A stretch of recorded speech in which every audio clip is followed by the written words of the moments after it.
Asian paints నుంచి invitation అయితే వచ్చింది. ఏంటి పొద్దున్నే బ్యాగులు వేసుకొని ఎక్కడికి వెళ్ళిపోతున్నామని చూస్తున్నాం. రాజమండ్రిలో ఉన్న ఏషియన్ పెయింట్స్ కాంట్రాక్ట్స్ అందరికీ కలర్ అవార్డ్స్ 2025 నుంచి ఇన్విటేషన్ అయితే వచ్చింది. వెన్యూ విజయవాడ నోవోటల్ అయితే ప్లాన్ చేశారు. మధ్యాహ్నం లంచ్, నైట్ డిన్నర్ అన్ని కూడా అక్కడే అని చెప్పారు. లంచ్ చేసి నోవోటల్కి అయితే రీచ్ అయిపోయాం. రీచ్ అవ్వగానే ఎంట్రీ పాసెస్ అన్ని చెక్ చేసుకొని లోపలికి అయితే పంపించారు. చాలా ఈవెంట్స్ అయితే స్టార్ట్ చేశారు. ఈ మిషన్ ఎవరు బొమ్మకి ఇస్తుందో నాకైతే తెలియదు. నెక్స్ట్ స్నాక్స్ తినడం అయితే స్టార్ట్ చేసాం. ఇలా అన్ని రకాల స్నాక్స్ టేస్ట్ చేసి ఇంకా మీటింగ్లో అయితే కూర్చున్నాం. ప్రొడక్ట్స్ కోసం ఎక్స్ప్లెయిన్ చేస్తూ వాటి కోసం క్విజ్ అయితే పెట్టారు. క్విజ్ ప్రోగ్రామ్లో నేను విన్ అయ్యా. నాతో వచ్చిన వాళ్ళు కొంతమంది కూడా విన్ అయ్యారు. ఇంకా మెయిన్ ఈవెంట్ స్టార్ట్ అయింది. స్టార్టింగ్ ఒక ఇంట్రోతో స్టార్ట్ చేశారు Asian పెయింట్స్ది.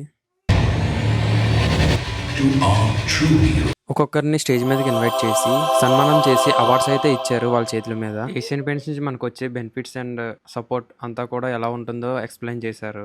Asian paints contract kit అయితే ఇచ్చారు. పెయింటింగ్ అండ్ వాటర్ ప్రూఫింగ్కి సంబంధించి ఏ డౌట్స్ ఉన్నా మన పేజ్ని ఫాలో కొట్టండి.